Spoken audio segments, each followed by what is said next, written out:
Las noticias, en nuestros radios, en nuestras televisiones, en los periódicos. Es en el siglo VII cuando surge el Islam. Y vamos a hablar un poquito de ellos, aunque este es un programa de la historia de la Iglesia, pero qué duda cabe que el Islam como religión ha tenido y tiene todavía un impacto muy importante en la historia de la humanidad. Y esto pues nos afecta lógicamente, y ya veremos cómo afectó profundamente el desarrollo del cristianismo, la presencia de esta religión. Y ese es realmente el tema importante, lo que sucede digamos, serio, de fondo, que surge en el siglo VII, aunque también veremos algunas otras cosas que sucedieron en este siglo. Vamos a hablar pues un poquito del nacimiento y de lo que es el Islam, porque esto también nos puede ayudar a entender un poco, es una cosa muy por encima, muy superficial desde luego, pero nos puede ayudar a entender un poco los sucesos actuales, ¿no? Todo este problema que vemos de la guerra, de las diferentes facciones dentro del Islam, etcétera, y bueno, lo que estamos viendo en la televisión, en los periódicos, en internet, ¿no? Bien, pues el Islam, como ustedes saben, lo funda Mahoma. Mahoma es una persona, pertenecía a una de las tribus árabes que vivían ahí en la península arábica. En la península arábiga eran varias tribus, ¿no? Una zona muy desértica, muy árida. Y Mahoma es de una de estas tribus. Estas tribus en esta época, en el siglo VII, estaban peleadas unas con otras, aunque eran todos, digamos, de la misma raza, de la misma etnia, ¿no? Árabe. Sin embargo, estaban peleados, eran tribus, ¿no? Pero dentro de ellas pues nace Mahoma. Ya para este siglo, ustedes pues como lo han visto, ya existía el cristianismo, ya funcionaba, llevábamos 7 siglos de cristianismo.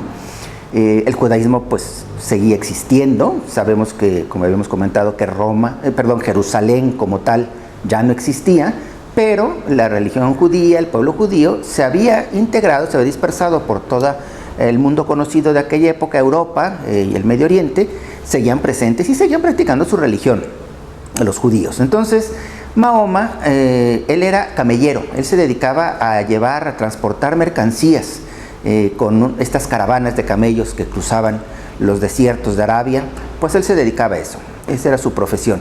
Y entonces en sus viajes le tocó seguramente llegar hasta Siria, lo que es hoy actualmente Siria, topando con Europa, y ahí en estos viajes entró en contacto tanto con el judaísmo como con el cristianismo, del cual tomó muchas ideas. Así que hacia el año 610 de este siglo VII, Mahoma sufre una fuerte crisis religiosa. Estos árabes pues tenían sus religiones tribales, ¿no? Que irían en diferentes religiones, influidos por las religiones también de la zona, de Mesopotamia, etcétera, de por ahí. Y Mahoma sufre una crisis religiosa también por el contacto que tuvo tanto con el cristianismo como con el judaísmo. Y en esta crisis él dice, ¿no? Afirma que por ahí del año 610 él recibe una revelación de parte de Dios a través del arcángel San Gabriel, ¿sí? En la cual Dios le pide a él que sea su profeta, ¿no? Y eso se lo dice pues a su tribu, a sus gentes. Sus gentes lo rechazan, no lo aceptan, de hecho intentan matarlo, y él tiene que huir. De donde él era, de la ciudad, del pueblo donde era, y tiene que huir hacia el año 1622. En el año 1622 huye de la Meca, ¿sí? Que es donde él vivía, a otra ciudad ahí en Arabia que se llama Medina. Y este hecho es importantísimo para la religión musulmana porque es lo que ellos consideran como el inicio del Islam como religión. Porque Mahoma sale de su pueblo, de su tribu, huyendo, llega a Medina en el año 622 y ahí empieza él a predicar esta pues, supuesta revelación que él recibió. Su idea un poco era quizá atraer un poco más a los cristianos y a los judíos que él conocía, etcétera, que se fueran sumando a esta visión que él tenía, ¿no? A esta idea que él tenía en su mente de una religión con ciertas características que ahorita veremos. Pero pues ni judíos ni cristianos le hicieron mucho caso tampoco. Así que él proclama y dice, no, bueno, entonces esto es una religión aparte, no es ni cristiana ni judía, es una relación que yo he tenido, y afirma que el Islam es una religión universal para todos y por lo tanto que todo mundo debe finalmente llegar a ser musulmán. En estos años, estamos hablando ya unos 10 años después, finalmente después de mucho trabajo y muchas cosas, Mahoma logra unificar, hacer de todas estas tribus árabes una sola nación, un pueblo árabe, ¿no? Todos ellos obviamente siguiendo esta nueva religión, el islamismo. Y Mahoma regresa triunfal a la Meca, ¿no? De aquella ciudad donde él había tenido que huir en el 622, pues regresa 10 años más tarde, ya convertido en un líder religioso, en un líder de las comunidades árabes, y muere unos meses más tarde después de su regreso a la Meca, ¿no? Y así es como nace el Islam, de este hombre Mahoma. ¿Qué es el Islam? O sea, ¿cómo es esta religión? Bueno, esta religión así muy brevemente, y obviamente, bueno, pues esto es así nada más una pincelada, ¿no? No pretendemos aquí dar una clase de islamismo, pero sí un poquito conocer sus rasgos más importantes. ¿Qué dice la fe del Islam? Es una fe muy sencilla, dice, hay solamente un solo Dios y Mahoma es su profeta, es su enviado. Ellos, ¿en qué basan su fe o qué quieren hacer con ello? Bueno, para ellos la palabra Islam significa sumisión. Entonces para ellos hay un solo Dios que se llama Alá. Este Alá ha revelado sus designios, su plan a un profeta que se llama Mahoma, ¿sí? Y el creyente en esta revelación, que se llama musulmán, ¿sí?, tiene que someterse a este Dios y a este plan. Y esta sumisión es lo que se llama Islam. Por eso la religión se llama Islam, porque en el fondo lo que ellos dicen, hay que obedecer a Dios. Ese es, digamos, el fondo de su fe. Hay que obedecer a Alá, hay que someterse a lo que Alá quiera. Su libro sagrado es el Corán. El islamismo considera que este Corán, este libro sagrado, fue revelado a Mahoma. Aunque, bueno, si lo leemos, y se puede leer, lo puedes comprar en cualquier librería, por ahí lo venden, como se venden Biblias, ¿no? También se vende el Corán. El Corán, pues, tiene en todo lo que contiene, su contenido, pues contiene muchos elementos, tanto judíos como cristianos. O sea, no es algo que se inventó Mahoma, sino que él pues recogió lo que él había visto, lo que él había oído, el contacto que había tenido con estas dos religiones, y él de alguna manera toma de ahí ideas, conceptos, ¿no? Y bueno, obviamente les da forma diferente y los incluye en el Corán. Entonces sí hay vestigios, hay rastros de las religiones tanto judías como cristianas, ¿no? En el Corán. Es un código de leyes, básicamente, es una serie de leyes, tanto religiosas como civiles. Es decir, para el Islam, y esto es una cosa que a lo mejor a nosotros aquí en este lado del mundo, del planeta, nos cuesta trabajo entender, para los musulmanes la ley es tanto religiosa como civil. Entonces, para los musulmanes no existe esta separación que nosotros ahora en el mundo moderno occidental entendemos perfectamente entre el ámbito civil y el ámbito religioso, ¿no? Nosotros pues tenemos nuestras leyes civiles y luego tenemos nuestras leyes religiosas, que a lo mejor no coinciden unas con otras, ¿verdad? Y cada quien pues profesa la fe, la religión que quiere y, bueno, sigue las reglas, las normas de su religión y después además tiene que seguir las reglas, las normas civiles del país donde vive, ¿no? Bueno, para el Islam, el Islam, digamos, puro, el Islam que predica Mahoma, esto no es así, sino que Dios ha dado reglas tanto para digamos, el culto, cómo debe comportarse a nivel religioso y moral un musulmán, como también reglas de cómo debe vivir en su vida ordinaria de todos los días. Esto explica un poquito por qué hay lo que vemos a veces en la televisión, de que hay musulmanes ahora, en el siglo XXI, que interpretan o que quieren regresar a esta visión, digamos, unificada de lo que es la vida religiosa y la vida civil, y quieren imponer en las sociedades civiles que se rijan también por lo que dice el Corán. Y entonces, bueno, pues imponen en la vida ordinaria las leyes que vienen en el Corán, ¿no? Nosotros, los cristianos, incluso los judíos y otras religiones, bueno, sí tenemos esta distinción entre lo que es el ámbito religioso y lo que es el ámbito civil. Entonces, pues no todo lo que dice la Biblia está en nuestras leyes civiles, y no todo lo que dice las leyes civiles proviene de la Biblia, por ejemplo, ¿no? Pero en el Islam así es. En cuanto a doctrinas, pues tienen algunas cosas parecidas con nosotros, con los cristianos, repito. Por ejemplo, ellos creen que el juicio está próximo, o sea, Dios vendrá a juzgar, hará un juicio. Ellos creen que Dios hará un juicio al final del tiempo. Creen en la resurrección de los muertos también. Creen que aquellos musulmanes que hayan sido fieles a su fe, pues tendrán una vida eterna, una vida futura eterna. Conceptos muy similares a los nuestros, a los cristianos, ¿no? Ellos consideran que Jesucristo es un profeta, uno de los 3 profetas que Dios envió.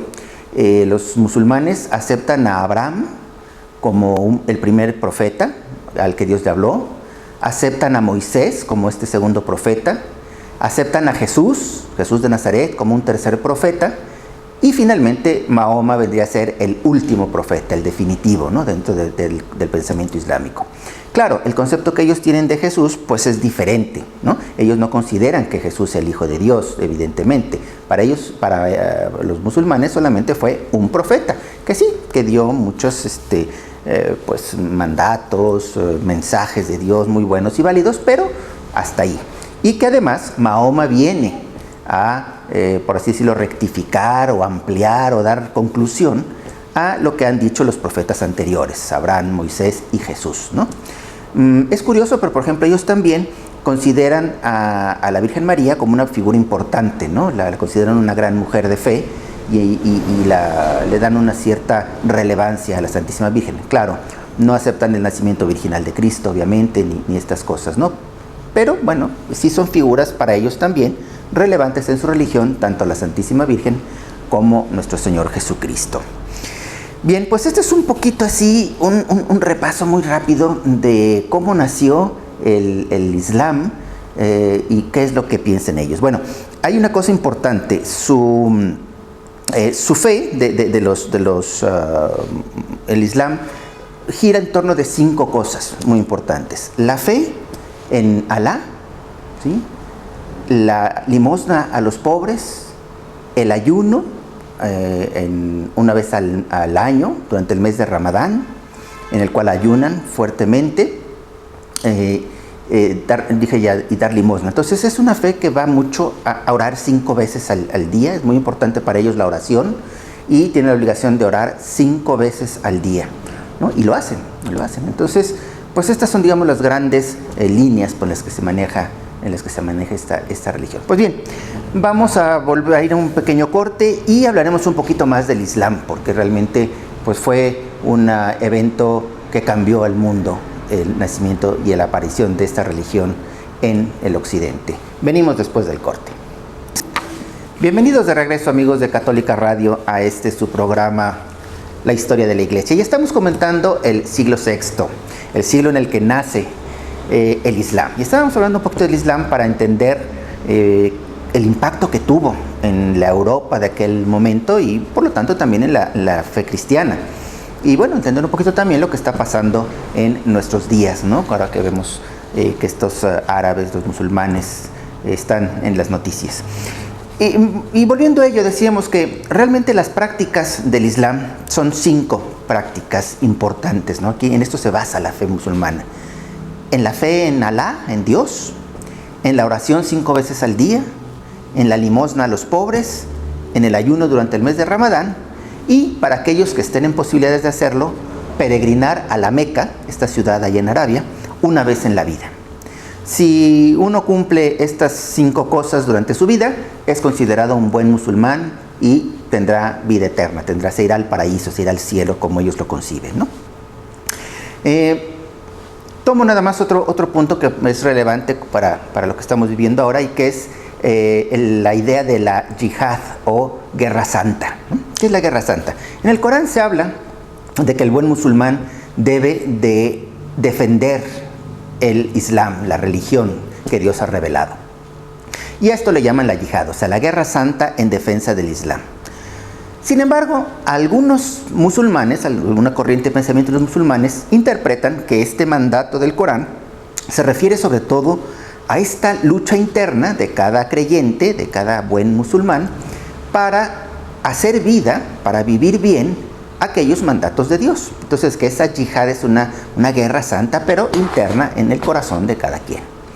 Sin embargo, otros, y quizás sean la mayoría, lo interpretan literalmente como una guerra para hacer triunfar los derechos, la iglesia, más bien que la iglesia, la religión, perdón, que Dios ha mandado al mundo a través de Mahoma, a través de ellos, del Islam. Y entonces justifican, no es que justificarlo, o sea, promueven esta agresión, podríamos decirlo, a otras personas para imponerles por la fuerza esta religión del Islam, ¿no? Y eso es lo que, pues en estas, digamos, corrientes de pensamiento dentro del Islam más radicales, pues son los que generan todos estos actos de agresión, de terrorismos, de guerras, etcétera, ¿no? Que es lo que, pues, desgraciadamente ahorita estamos viendo en nuestro mundo, ¿no? Pero de aquí viene, o sea, efectivamente, el Corán, su libro sagrado, habla de esta guerra santa en defensa del Islam, solo que, bueno, pues hay diferentes interpretaciones, ¿no? Y bueno, de ahí surgen esta violencia que vemos en algunos lugares, desgraciadamente, en nuestro mundo ahora. Bien, la gran sorpresa del Islam, además de todo lo que plantea a nivel de fe, pero la gran sorpresa fue su rapidísima expansión. Rapidísima expansión. Decíamos que se considera que el Islam nace en el 622, y en 100 años se expande de una manera impresionante. En 100 años llega a ocupar un territorio más grande, más extenso, que el que ocupó el Imperio Romano en su mejor época. Imagínense, ¿no? Al Imperio Romano le tomó varios siglos, ir conquistando, irse expandiendo, ir imponiendo su cultura. Pues aquí el Islam en menos de 100 años conquista toda la parte de Arabia, todo el Medio Oriente, lo que es hasta Mesopotamia, lo que es Irán, Irak, ¿sí?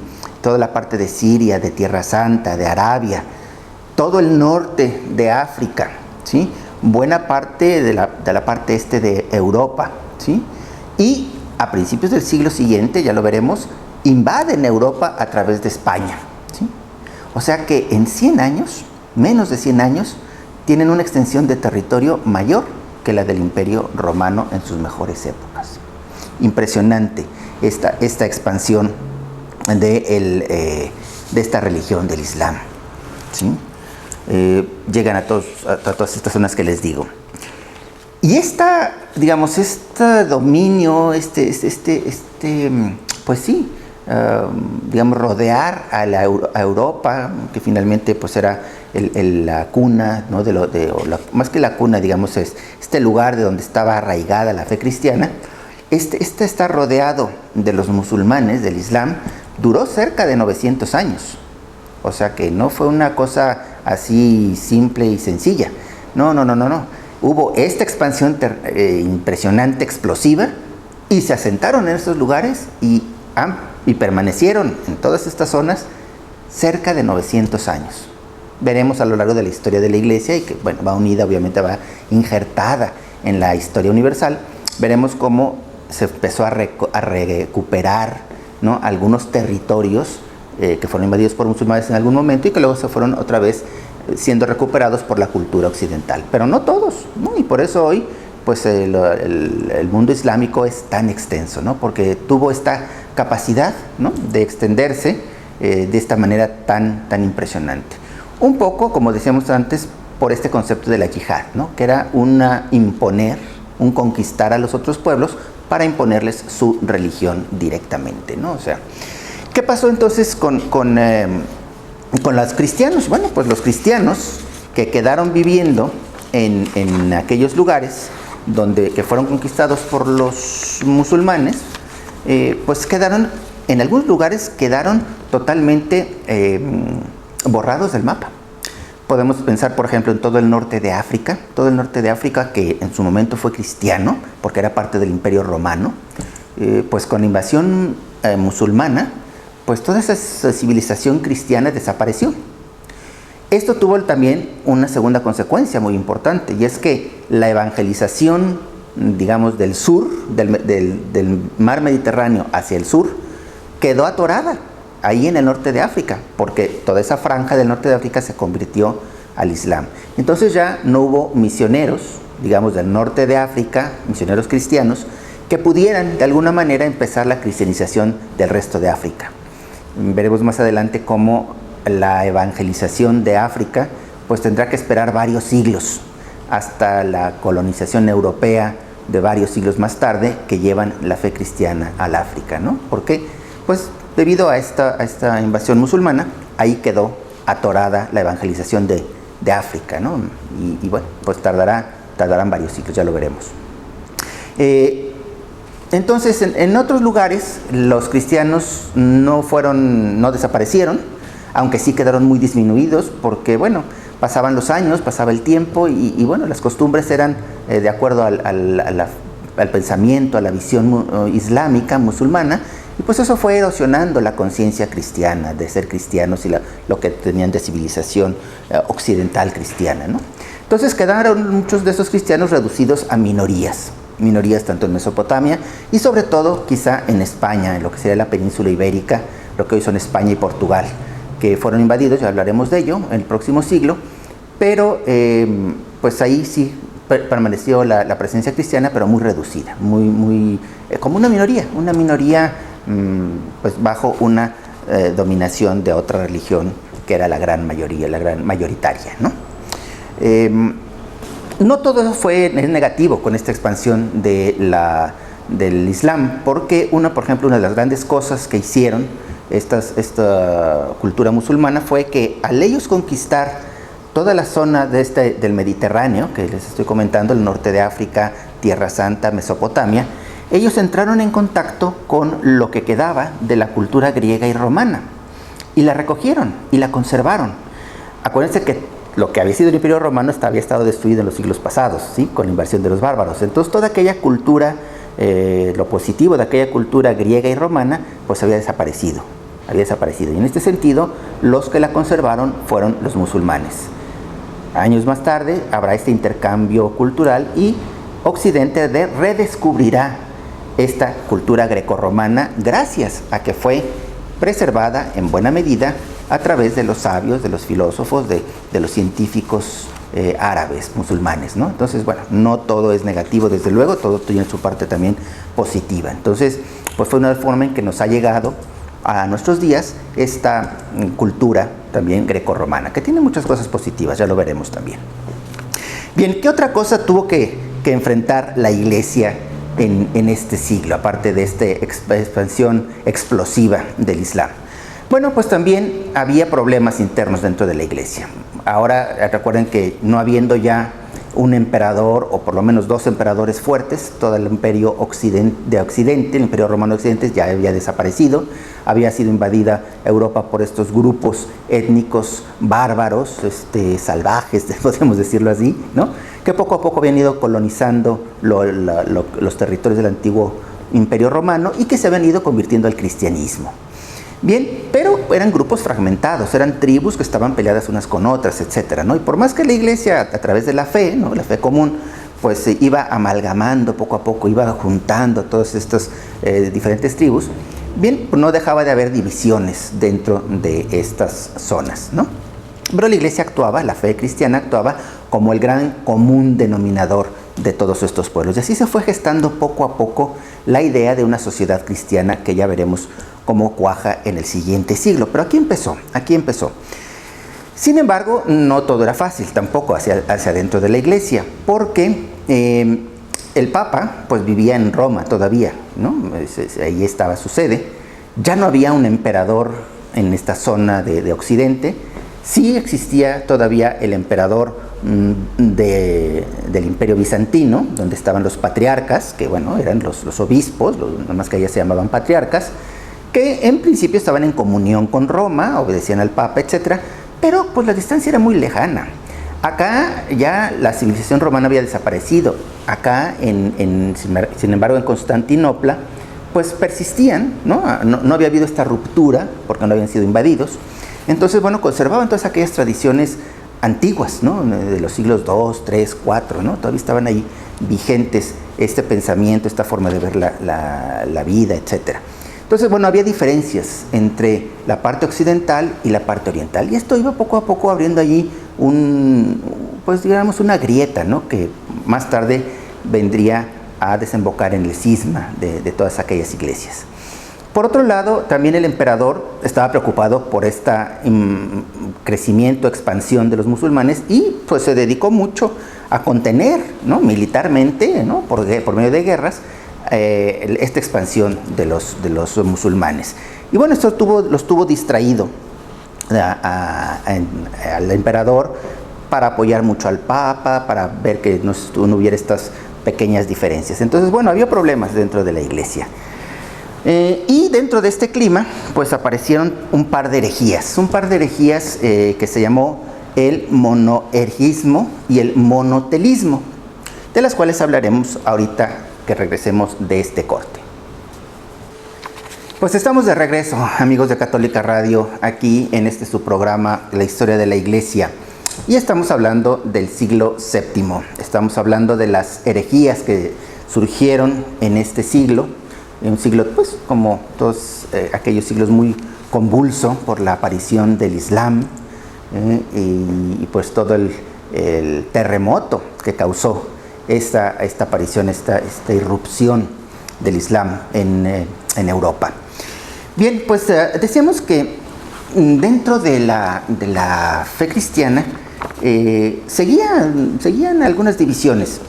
Y entonces un patriarca de Constantinopla que se llamó Sergio, este patriarca de Constantinopla trató de proponer una solución a todavía algunas discusiones que había con respecto a la persona de Cristo.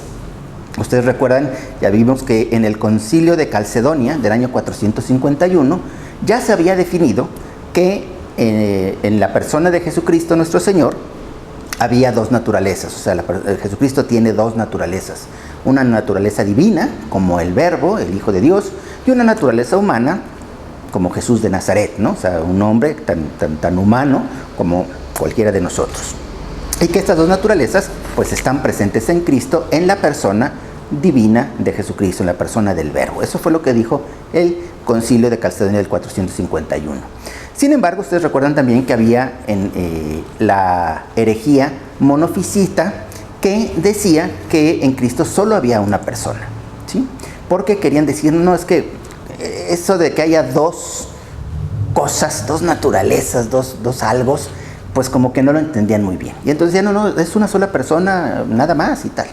Bien, pues todavía esta pugna existía entre lo que había dicho el Concilio de Calcedonia en el 451 y lo que decía la herejía monofisita, que ya había sido condenada precisamente en este concilio.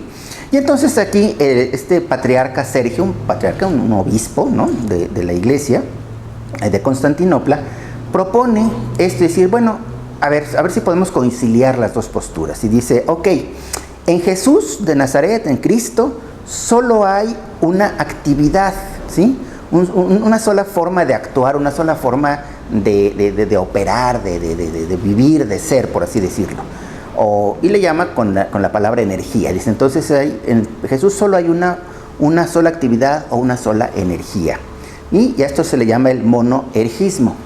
Dice, y por lo tanto también en Jesús solamente hay una voluntad, la voluntad del Verbo, la voluntad divina, no dos voluntades. Sí hay dos naturalezas, pero no dos voluntades en Jesucristo, sino que nada más hay una, la divina. Y esto se llama monotelismo. Entonces estas dos herejías, que están muy de la mano, surgen por este intento de este hombre, bien intencionado desde luego, que quería ver si conciliaba, ¿no? Si esta fórmula pues era aceptable tanto para los católicos, ¿no? Que decían que en Jesucristo había dos naturalezas, como para los monofisitas que decían nada más había una persona y una sola forma de obrar, ¿no? Obviamente esto no es así, ¿no? Esto no es así. Pero bueno, fue una herejía en las que surgió en este siglo. ¿Cuál fue la respuesta de la Iglesia ante todo pues decíamos, esta avalancha que se le vino, o que se vino para toda Europa con la aparición del Islam y con estas herejías internas, etc.? ¿Cómo respondió la Iglesia? ¿Cuál fue la respuesta de Dios? Pues bueno, aparecieron un gran hombre, un gran papa, San Gregorio Magno.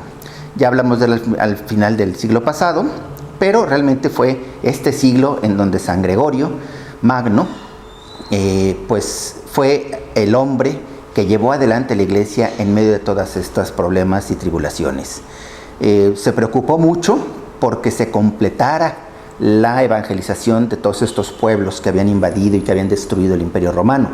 Especialmente en el norte, envió a varios misioneros a lo que hoy es Inglaterra para que acabaran con la evangelización en aquellos pueblos nórdicos.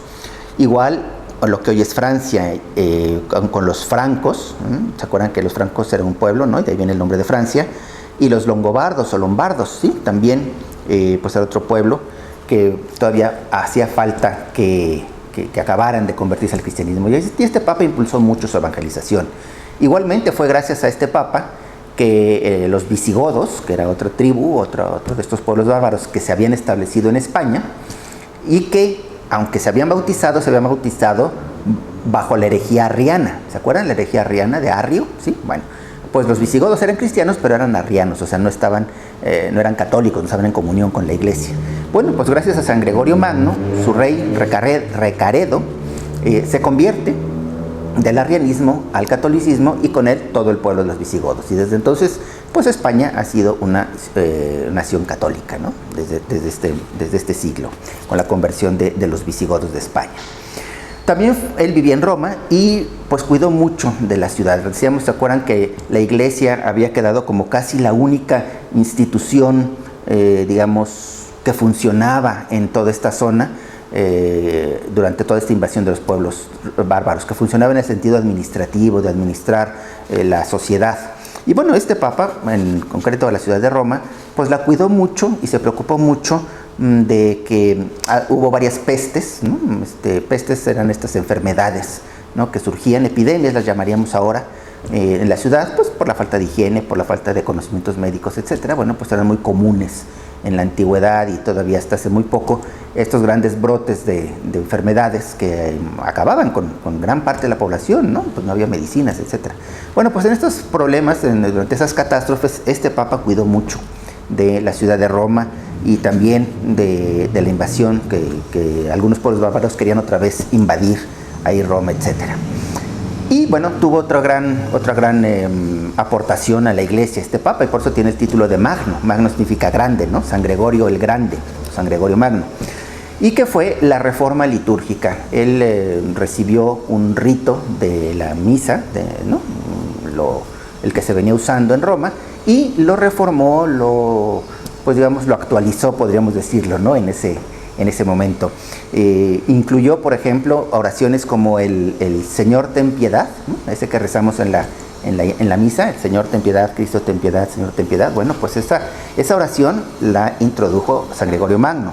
También el Aleluya que rezamos o cantamos antes del Evangelio también es por iniciativa de este Papa.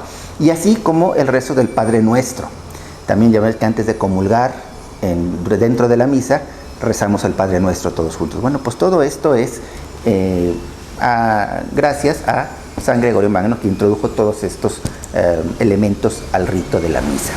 Y otra gran cosa que hizo, y por eso se llama así, fue promover el canto, este tipo de canto que hoy llamamos canto gregoriano.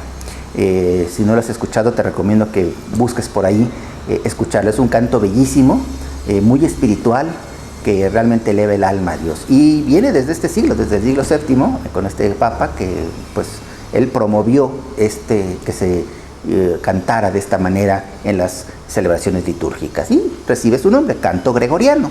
Y hasta hoy, pues es el canto que la Iglesia de Roma, nosotros los católicos de rito romano, usamos oficialmente, ¿no? Si tú has visto alguna vez alguna misa del Papa por televisión, lo que se canta es canto gregoriano, ¿no? Y viene desde aquí, viene desde el siglo VII. ¿Cómo fueron las relaciones entre la Iglesia y el Islam? Bueno, pues al principio la Iglesia no se dio cuenta del gran peligro, de la gran, lo que iba a pasar con el nacimiento de esta fe. No se dio cuenta. Y por eso, pues el Islam tuvo, entre otras cosas, esa gran expansión, porque no hubo ninguna oposición y ninguna, alguien que lo detuviera en un primer momento. Y por eso tuvo esta gran expansión. Después, dándose cuenta de esto, ya la Iglesia se dio cuenta de que esta nueva fe amenazaba seriamente la fe cristiana y ya actuaría. Lo veremos más adelante cómo actuó. Pero al principio, pues nada, pasó desapercibido y la Iglesia no hizo gran cosa. En Oriente no, decíamos que sí, el emperador de Bizancio, del Imperio Bizantino, sí trató de detener la expansión del Islam y lo consiguió más o menos, ¿no? Pero pues esto lo tuvo ocupado y se distanció un poquito del Papa. Y ya dentro de lo que hoy llamamos Europa, pues cada de estos pueblos que habían invadido fueron poco a poco conformándose ya como naciones, ya bautizadas, ya cristianas, ya católicas, y se va conformando esta sociedad que florecerá a partir del próximo siglo, y hablaremos de ella, que ha sido conocida en la historia como la cristiandad. Y la cristiandad es esto, es una sociedad en la cual la vida ordinaria estuvo fuertemente impregnada de los criterios, de los valores cristianos, ¿no? Era una sociedad que vivía inmersa, por así decirlo, en su fe, o, visto de otra forma, había traído su fe fuertemente a que impregnara todo el quehacer civil, el quehacer normal, del trabajo, de la vida ordinaria, ¿no? Y hablaremos de ello, porque esta cristiandad durará varios siglos, ¿no? Y tendrá también sus cosas buenas y sus cosas malas, como todo. Pero bueno, ya hablaremos de ello. Pero es aquí en este siglo VII cuando se empieza a gestar, se empieza a crear esta Europa cristiana, por así decirlo. Y ya hablábamos un poquito, ¿no? Que en los lugares donde el Islam, los cristianos fueron conquistados por el Islam, pues ya hablamos que en algunos lugares desaparecieron por completo, mientras que en otros quedaron como minorías, ¿no? Como minorías. Y decíamos que no todo fue malo, porque en estas, aun siendo minorías, sí hubo un intercambio cultural, sobre todo en los siglos siguientes, no ahorita, porque en este primer siglo pues fue de conquista básicamente, ¿no? Por parte de los musulmanes, pero sí en los siglos siguientes hubo este intercambio cultural entre la cultura árabe y lo que ellos recogieron de la cultura grecorromana y lo que aportaban las sociedades, cristianas occidentales europeas, ¿no? Entonces hubo esta combinación, pero eso se dará en siglos más adelante. Sin embargo, bueno, pues aquí está el origen, ¿no? En esta invasión musulmana de territorios que antes habían sido cristianos. A nivel de las herejías, ¿qué pasó con las herejías? Bueno, pues la Iglesia respondió, como siempre, responde, ¿verdad? La Iglesia como madre y maestra siempre está al cuidado de sus hijos, y bueno, ante esta confusión que se había creado una vez más con esta herejía del monoergismo y el monotelismo del patriarca Sergio, pues la Iglesia convoca un concilio, y tenemos el tercer concilio de Constantinopla. Se llevó a cabo en la ciudad de Constantinopla, de donde era el patriarca Sergio. Ahí se llevó a cabo en el año 680. Y precisamente el tema fue analizar estas dos herejías y ver si eran válidas o no. Por supuesto, no fueron válidas y se condenaron, ¿no? Se afirma que en Jesús hay dos voluntades, la voluntad divina y la voluntad humana, y dos actividades o dos modos de obrar, o dos energías, así le llamaban en aquel momento: la forma humana, la actividad humana, y la actividad o la forma de obrar divina. En Jesús de Nazaret se dan las dos, ¿no? ¿Por qué es esto importante? Pues porque esto viene a esclarecer y a reforzar el tema de lo que había dicho el Concilio de Calcedonia en el año 451. Allá se había afirmado que Jesucristo es verdadero Dios y verdadero hombre, ¿no? Y esto es muy importante para nuestra fe, ya lo había mencionado. Y de aquí se vuelve a afirmar lo mismo diciendo, si es verdadero Dios, pues tiene que tener una voluntad divina. Y si es verdadero hombre, pues tiene que tener una voluntad humana. ¿Sí? Claro, vemos en Jesucristo cómo hay esta perfecta sincronía. Él como la persona del verbo divino, en sus dos naturalezas siempre están de acuerdo sus dos voluntades. Pero Él tiene una voluntad divina y Él tiene una voluntad humana, ¿no? Esto es muy importante porque con este concilio de Constantinopla, se cierra todas las controversias y todas las, digamos, la profundización en lo que a nivel de doctrina la Iglesia fue desarrollando sobre Dios, o sea, la Trinidad, y sobre Jesucristo, o sea, lo que hoy llamamos cristología, ¿no? La persona de Cristo. Pues es con este concilio del año 680 donde se cierran finalmente, ya la Iglesia tiene una idea clara de quién es Dios, un solo Dios con tres personas distintas, Padre, Hijo y Espíritu Santo, cosas que fueron definidas en los concilios anteriores, y luego por la persona de Cristo. Cristo es Dios, la segunda persona de la Santísima Trinidad, pero también es hombre porque murió, etc. Bueno, pues toda esta esclarecimiento, profundización en la persona de Cristo, llegan a su culmen con este concilio, en donde se afirman claramente ya y se refuerza lo que se había dicho en el concilio de Calcedonia. Entonces, por eso es importante este concilio, porque con él se cierra, digamos, las discusiones sobre el Dios cristiano y sobre Jesucristo, ¿no? O sea, sobre Dios y sobre la Santísima Trinidad. Y así, bueno, pues vemos cómo de aquella predicación a los 12 apóstoles en Galilea y en Judea, 7 siglos antes, y lo que Jesucristo les enseñó y lo que los apóstoles, pues bajo la luz del Espíritu Santo, fueron transmitiendo a sus seguidores y estos a los obispos que los fueron sucediendo a lo largo de estos siglos, cómo pues le tomó 7 siglos a la Iglesia el llegar a completar la doctrina sobre Dios, sobre la Santísima Trinidad y sobre la persona de Jesucristo, ¿no? Pero vemos cómo Dios está ahí a lo largo de la historia, cuidando, pastoreando a su Iglesia, a nosotros, a ti y a mí, que formamos parte de esta gran familia. Pues muy bien, con esto concluimos este programa, este siglo VII, y entraremos al siglo VIII, si Dios quiere, en la próxima sesión. Es un siglo también importante porque veremos culturalmente cómo se empieza a conformar lo que será ya la vida medieval, ¿no? Ya como la vemos a veces en las películas o en las novelas. Esto será en el siglo VIII. En la próxima ocasión que nos veamos aquí en Católica Radio, en su programa Historia de la Iglesia. Muchas gracias.